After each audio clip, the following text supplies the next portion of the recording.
Warning, this podcast contains spoilers for the finale of Andor and some minor spoilers for the film Rogue One. Borgullet!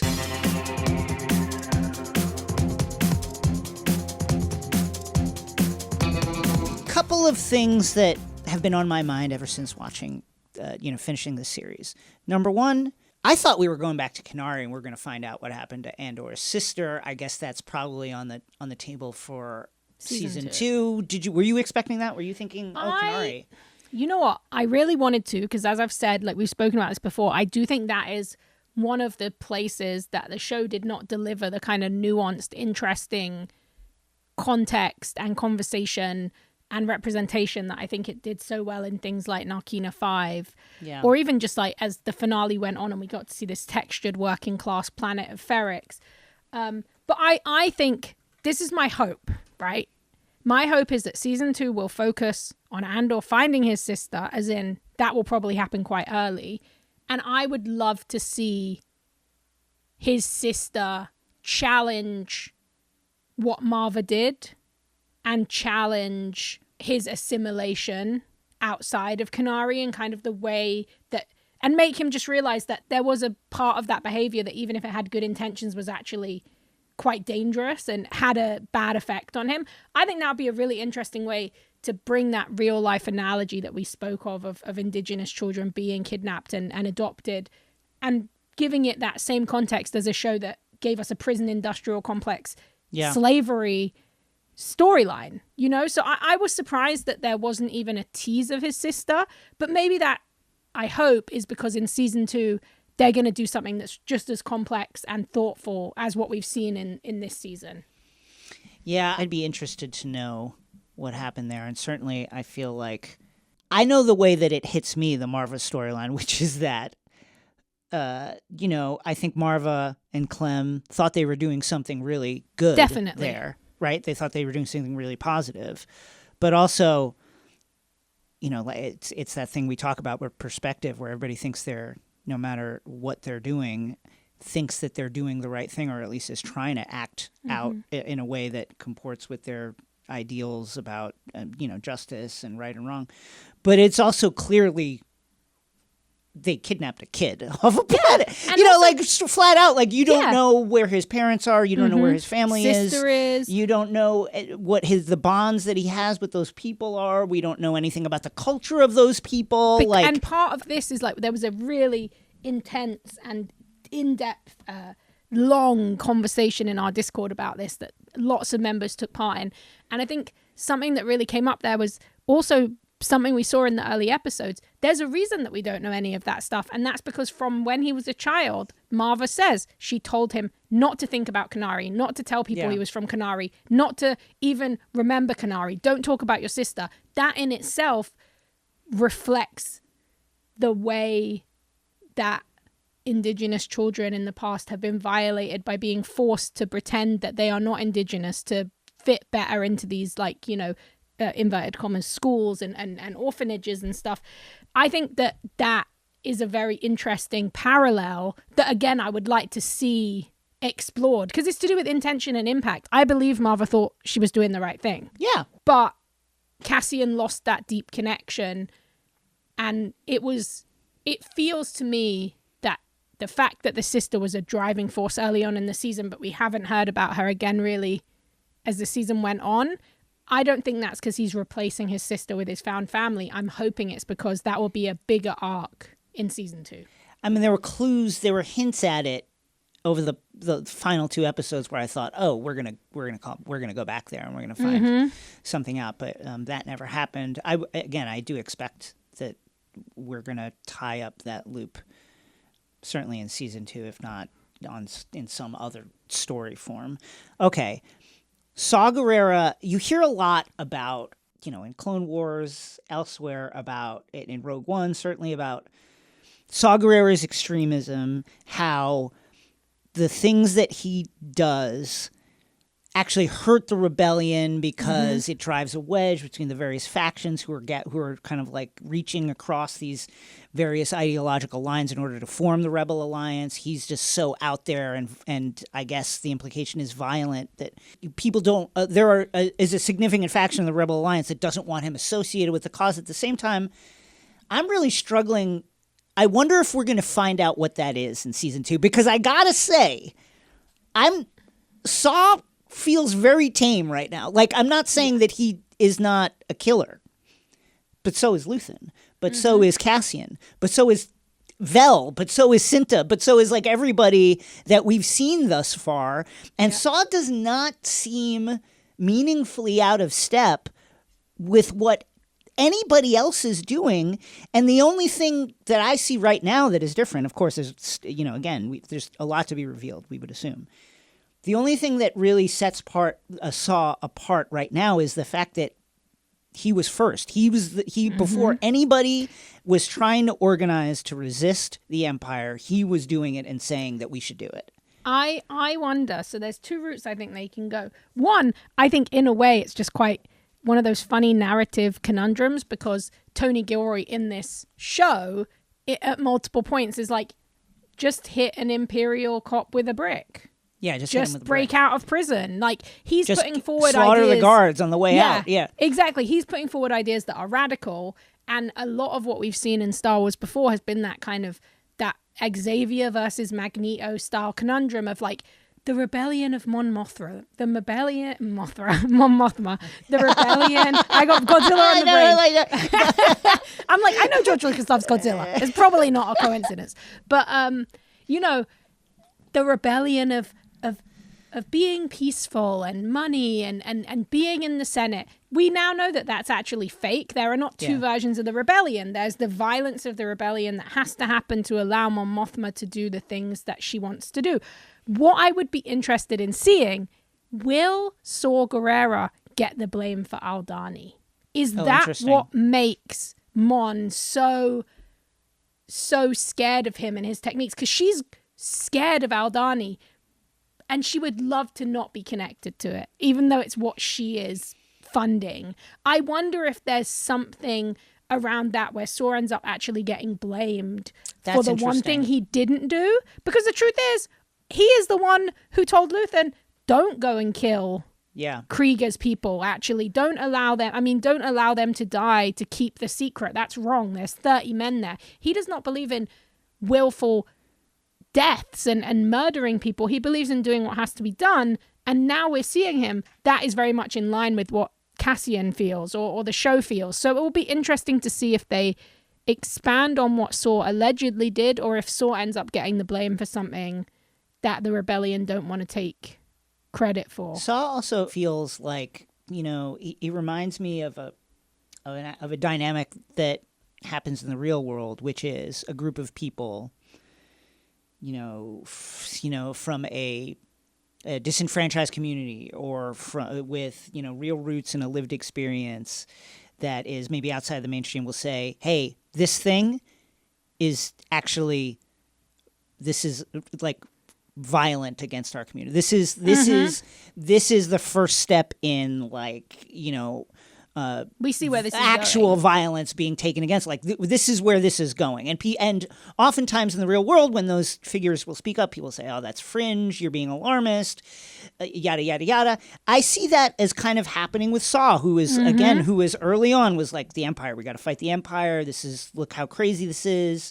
Look how evil they're being, and people being like, no, it's not that bad. You're being alarmist. You're being a little crazy about this. And I think it's very interesting that Saw is branded an extremist by the quote-unquote mainstream of what will be the Rebel Alliance at a certain point, when within a few months of the raid on Scarif, that mainstream of the Rebel Alliance will absolutely greenlight an operation that kills 2 million people on the Death Star. It's just interesting how somehow Saw is an extremist, but blowing up the Death Star, which, let me just go on record, that was the right thing to do. 100%, that was the right move.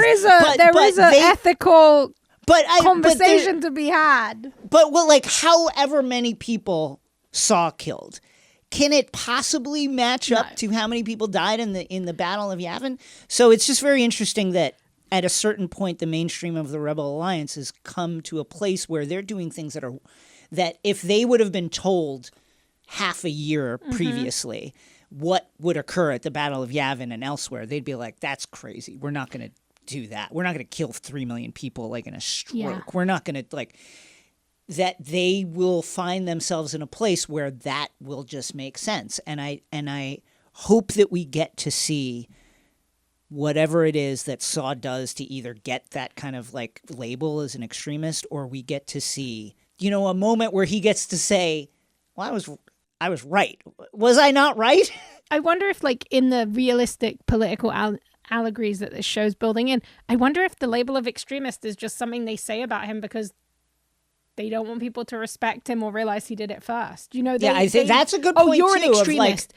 Saw's an extremist. We can't listen right. to him. But this was the man who laid the groundwork for what you were doing. You just don't want to give him credit. I will say, like a lot of us on this Zoom, I watched Rogue One as soon as I was done with Andor, and I think that a lot of Saw's paranoia in that movie suddenly just makes a lot more sense. The fact that the Krieger reveal, Luthen's Krieger reveal to him, and how his shock at realizing how willing Luthen would be to like burn an entire network to keep everything safe. It's easy to see how that experience, not to mention whatever physical trauma he had undergone in the intervening years, would result in the paranoia that we see on Jedha, where he's like, this is a setup, isn't it? The pilot, you're trying to bait me into going somewhere. And you could almost, watching it, I can almost see the wheels turning like, this is like Anton Krieger. They're trying to set me up like Krieger. It suddenly, all of a sudden, really made sense. That, I will say, I think is one of the absolute master strokes of what wonderful. Tony Gilroy did with this show. He made Rogue One, and then he basically retroactively created a prequel with Andor. Look, this sounds like what everyone should do with a prequel, but it's not. It is like a puzzle box where he takes tiny moments that almost seem throwaway from Andor and expands on them in a huge, huge sense. I mean, having, the droids that arrest Andor on the Space Miami look like BK2. BK2, same model as K2s. Little things like that. He has a prison inside him and he carries it with him everywhere he goes. We now know what that means for Cassian. Saw, why would he think it was a setup? That's so specific, because that is what Luthen did with Krieger. Like, it's so satisfying to feel the pieces click together. And if you haven't gone back and watched Rogue One after finishing Andor, do it, because I guarantee you are going to feel incredibly satisfied. And very smartly, there is still a lot of space left for Cassian to move in season 2 to get to the person he is in Rogue One. He is not that person now because of what happened in season 1, but we understand the person he is in Rogue One a little bit better because of this season. Absolutely. One last Saw thing, which is, clearly when we see Saw in Rogue One, he's sucking on some sort of like oxygen tank that he needs because his lungs have been damaged. He's missing limbs. He also doesn't seem to recognize Cassian, or certainly now it could be in his state, his absolutely paranoid state, that he just doesn't remember that he knows this guy or had met this guy or been in the same room as this guy. Luthen, I remember Luthen saying that thing about Krieger. He doesn't know me. Yes, we've been in the same room, but he didn't know who I was. It could have been a situation like that, where Saw's been around Cassian but didn't recall exactly who he was. But I wonder how they're going to play that in season 2. One, I would expect we're going to get more Saw, and 2, why is it that obviously Saw is a famous figure, and certainly in rebellion circles, but why is it that Saw didn't seem to know who Cassian was? Okay, so I think this ties into kind of like the journey of, or could tie into the journey of Cassian over the next season. I wonder, it's very sad, it's very bleak, but I think it's probably quite likely. I wonder if the way that Luthen sees Cassian as being useful after that interaction, I wonder if Luthen is the one who trains Cassian to become that cold-blooded killer. Oh, I think so. And I wonder if the reason that Saw and Cassian don't necessarily cross paths in any kind of definitive way is because Cassian's life is as a killer, as an assassin, as the person who will take out those who needs to be taken out, which means that he is essentially a specter. You know, he's not really a presence in the rebellion because his role is to take out the people who, and I would assume that would be very easy to get Cassian to do if you say, well, here are the people who destroyed Kenari. Here are the people who did this thing that personally hurt you. Here's an Empire person who did something terrible. Here's some, and then that's how you get to the person in that first scene of Rogue One who can just shoot the informer. Let's talk about Luthen for a second, because he gives that little smile when Cassian gives him the choice, either shoot me down or take me on.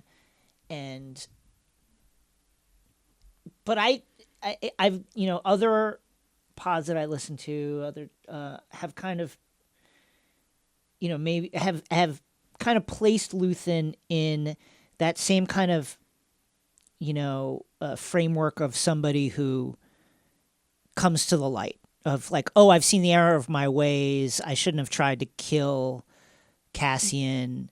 Maybe I'll do the rebellion differently. I didn't get that sense at all. Think so. The sense, especially considering what you mentioned, that at the beginning of Rogue One, Cassian is every bit what Luthen is now, and will, without any kind of compunction, himself. Luthen has other people to do it for him. He has no compunction to just like cutting off, the head of, a loose thread if that protects the network. I don't sense any kind of hesitation or sorrow in Luthen. In fact, I think at the end of this, Luthen is going to continue to be as ruthless as he has been. That is my sense from this. What did you feel anything different? No. You think Luthen is going to change his ways? I totally agree. I think you're on exactly the right path. I didn't see it that way at all. I saw his smile as he is incredibly satisfied because here is a person this guy who, gets just it. like him, this guy will gets die. It. Yeah. He's going to die or he's going to be in the rebellion. And actually, what that really means is he's going to die being in the rebellion like Luthen. And obviously, we see that Luthen's speech, that becomes true for Cassian, dying for the sunset you'll never get to see or the sunrise you'll never get to see. That is foreshadowing of Cassian and Jyn dying on Scarif. And I think that what he's smiling about is, to Luthen, because of how ruthless he's become, all of this whole season was almost like a test. He didn't know he was testing Cassian. He was going to kill him. But then he comes and says, oh, here's somebody who is so desperate to be a part of this, who so believes this is the right thing to do, that he will give me a blaster and tell me to kill him or make him a part of it. I think Luthen is just very happy to have someone else who's kind of as unhinged and committed to this as he is. And I think that Luthen is a user as much as he's doing things for a greater good. And I think we will see that ruthlessness and exploitation translated to Cassian. I do believe, my gut says Luthen probably will, like, in season 2, this is my not too galaxy brain, but a little bit further along kind of theory. I think he will probably die saving Cassian. I think that will be his one moment of redemption. He sees that Cassian can continue this on, and he sort of does something to stop Cassian dying. I think that is the only redemptive moment he may have. But I think that it is no coincidence that Cassian's ruthlessness at the beginning of Rogue One is a direct reflection of Luthen's, and I think that relationship over the next season is only going to get more terrible. I have a galaxy brain. Okay, I'm ready. Take.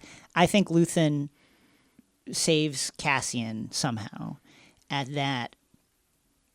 And to your point, that is the kind of Luthen redemption moment.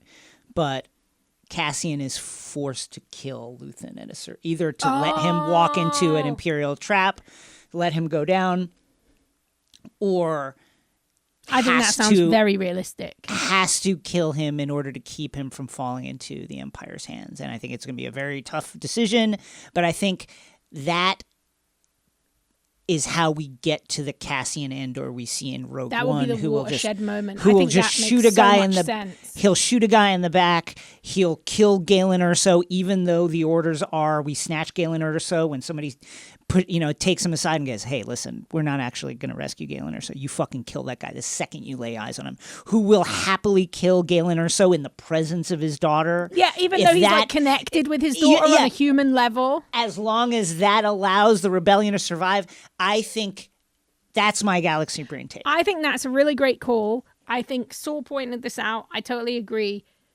Luthen would want it that way. He would want it that way. He would agree with it. Yeah, he would want it. He's probably giving him the old kill me wink, the old you can do it. But also, okay, so let's galaxy brain it up a little bit further. I wonder if the sister arc and the Luthen arc cross over in the way that the Empire or somebody gets hands on Cassian's sister and he has to betray, in inverted commas, Luthen, but there's some kind of agreement that's made. I wonder if those two sides of his life will be pitted against each other. I really hope the sister arc does come into it next season and we're not just like, she's just fridged. Like, oh, sorry, she's dead. Yeah. Like, sorry to you. There's been too many mentions of her for that to happen. They're going to bring it up. Vel and Cinta, what do you think we see from the Aldhani crew going forward? And are they going to be active participants in this nascent version of the Rebel Alliance? Cinta, yes. I think she's going to become a big character. I have a big feeling that she's going to be alongside Cassian on that journey, maybe someone who he sees doing the things that he believes he has to do. I think Vel could be a very interesting character to see. Mom Mothma through Vel's eyes, and to see that the two sides of the rebellion, Luthen's rebellion and Mon Mothma's rebellion, I think Cinta and Vel could become kind of reflections of those two versions, because Vel's definitely getting tired of the brutal reality of the rebellion. So I hope that we see both of them going forwards in season 2. Amazing show, an incredible achievement.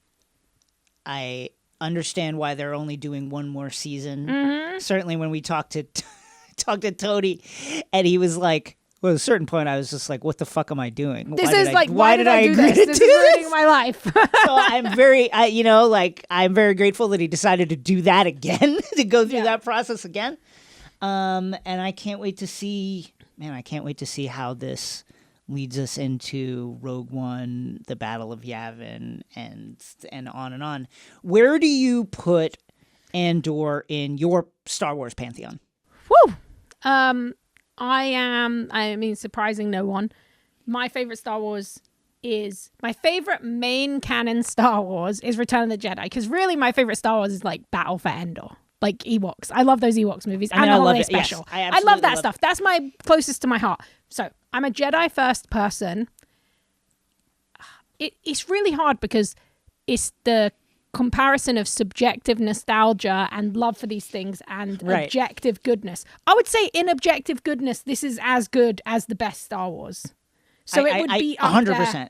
I would say in mine, it's probably around, currently it would be like Jedi, Rebels, Clone Wars, Andor, New Hope.